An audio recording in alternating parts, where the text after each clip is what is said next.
Reliance ઇન્ડસ્ટ્રીઝના chairman Mukesh Ambani આજે દેવભૂમિ ઉત્તરાખંડ પહોંચ્યા અને જ્યાં તેમણે બદ્રીનાથમાં બદ્રી વિશાલના દર્શન કર્યા અને પૂજા કરી. ગુરુકુળના વિદ્યાર્થીઓએ મંત્રોચ્ચાર કરીને મુકેશ અંબાણીનું સ્વાગત કર્યું. મુકેશ અંબાણી દર વર્ષે બદ્રીનાથ દર્શન માટે જાય છે અને આ પ્રસંગે તેમણે ઉત્તરાખંડની પ્રગતિની ખુલ્લેઆમ પ્રશંસા કરી.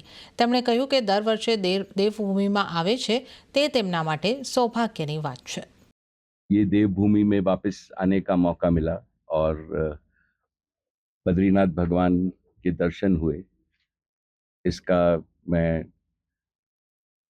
सौभाग्य मेरा मानता हूँ। मैं हर एक साल आता हूँ और पूरे उत्तराखंड में जो प्रोग्रेस हुआ है ये हमारे प्रिय चीफ मिनिस्टर की लीडरशिप में हुआ है और ये अनप्रेसिडेंटेड प्रोग्रेस है।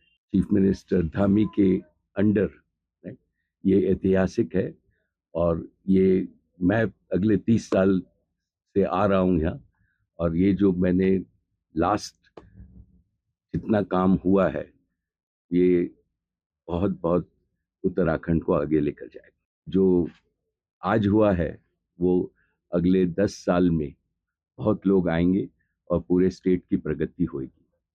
पिछले दिनों में जो क्लाउड बर्स्ट हुआ है और जो नुकसान हुआ है, जिन परिवारों को कष्ट और उनके साथ हम और रिलायंस फाउंडेशन है और जो भी हम उत्तराखंड के लिए कर सके वो हम कर रहे हैं।